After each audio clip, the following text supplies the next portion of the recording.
पुण्यात नीलम गोरेंच्या विरोधात ठाकरेंची शिवसेना आक्रमक. नीलम गोरे यांच्या पुण्यातील घराबाहेर ठाकरेंच्या शिवसेनेचं आंदोलन.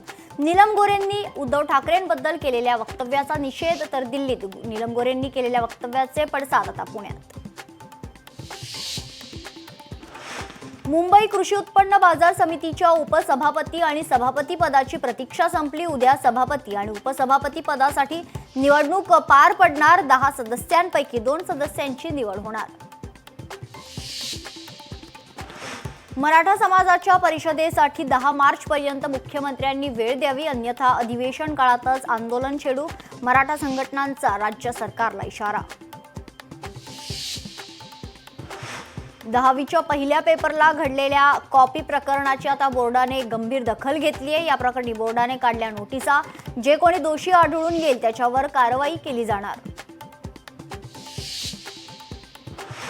गणेश नाईक यांचा उद्या ठाण्यात जनता दरबार. जनतेच्या व्यथा जाणून घेण्यासाठी जनता दरबार घेण्यात येणार.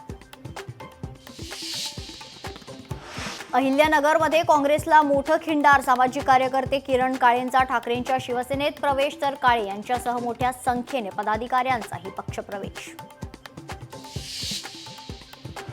9 पदांसाठी तुम्ही दिलेल्या 18 मर्सिडीजची माहिती मांडा. अखिल चित्रे यांचा नीलम गोरे यांच्यावर हल्लाबोल.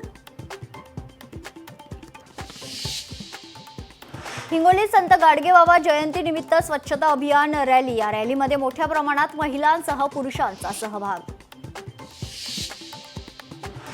डोंबिवलीत दुकानाची पाटी गुजराती भाषेत, त्यामुळे दुकानावर मनपा आयुक्त काय कारवाई करणार हे पाहावं लागणार आहे. सोलापूरच्या बार्शी लातूर बायपासवर ऊसतोड मजुरांच्या ट्रॅक्टरचा भीषण अपघात. अपघातात 14 जण जखमी, तर जखमींमध्ये 7 लहान मुलं आणि 3 महिलांचा समावेश.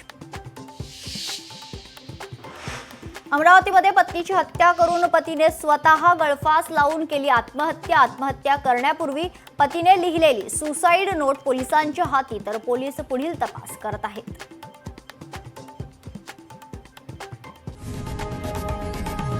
लोकशाही मराठी ऐका, पहा, जागरूक रहा.